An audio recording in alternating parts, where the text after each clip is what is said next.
peut décomposer la mobilité partagée en 4 grandes pratiques. La première et la plus répandue, c'est le covoiturage, qui concerne 33% des Français. On compte aussi la location entre particuliers, 9%, et bien sûr l'autopartage et le vélopartage qui concernent respectivement 5% et 9% des Français. Alors globalement, 39% des Français ont recours à au moins une de ces 4 formes de mobilité partagée. Une estimation effectuée à partir des résultats de notre étude chiffrerait à 15 millions le nombre de kilomètres qui seraient réalisés en une année via ces formes de mobilité partagée.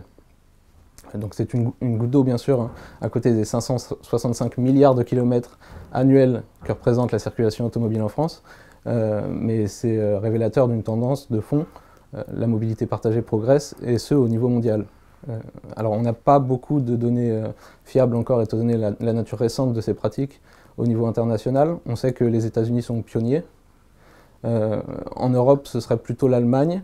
Berlin serait la ville championne d'Europe en termes de covoiturage.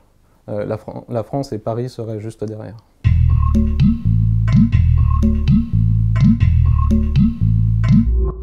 Alors, comme pour l'ensemble des formes de consommation collaborative, on voit une pratique plus répandue chez les jeunes et les CSP+. On en retrouve également plus dans les grandes villes. Alors, une fois qu'on a dit ça, il ne faut pas avoir non plus une vision caricaturale. On entend parfois que les pratiques de mobilité partagée sont une pratique de bobo, ce qui n'est pas le cas. En réalité, on a surtout une corrélation avec la densité du lieu d'habitation. La mobilité partagée est confrontée à des problématiques d'économie de réseau. Pour que le système fonctionne bien et soit viable économiquement, il faut un grand nombre d'utilisateurs.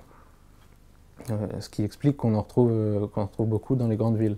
Il est également intéressant de relever que la mobilité partagée relève de positions idéologiques, de choix de société. On voit que parmi les individus qui pratiquent la mobilité partagée, les individus sensibles aux valeurs de gauche, du centre ou proches des mouvements écologistes sont plutôt surreprésentés.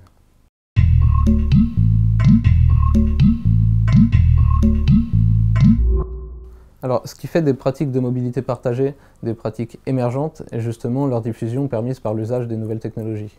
Le covoiturage en soi n'a rien de fondamentalement nouveau. La nouveauté réside justement dans le fait de pouvoir accéder à une offre beaucoup plus large via Internet, plus seulement son entourage, mais une foule d'individus hétérogènes. On a donc tendance à covoiturer de moins en moins au sein d'une communauté, et plutôt qu'avec des inconnus. D'ailleurs, on ne peut plus vraiment parler de communauté du fait de la diffusion. 33% des Français ne représentent plus vraiment une communauté de covoitureurs. Il faut nuancer le propos. Le covoiturage via des plateformes spécialisées telles que Blablacar ne représente encore qu'une part minoritaire du covoiturage, un tiers à peu près. Hein. Les 2 tiers des covoitureurs que nous avons interrogés ont déclaré qu'ils passaient par leur entourage direct. Donc, même si la diffusion du covoiturage se fait via des plateformes spécialisées, le covoiturage informel reste encore majoritaire. Les entreprises et les collectivités locales sont encore peu nombreuses à s'impliquer dans le développement des formes de mobilité partagée, mais on voit qu'elles commencent à s'emparer de cette tendance. 10% des covoitureurs que nous avons interrogés ont déclaré être passés par une collectivité locale ou leur entreprise pour organiser leur covoiturage.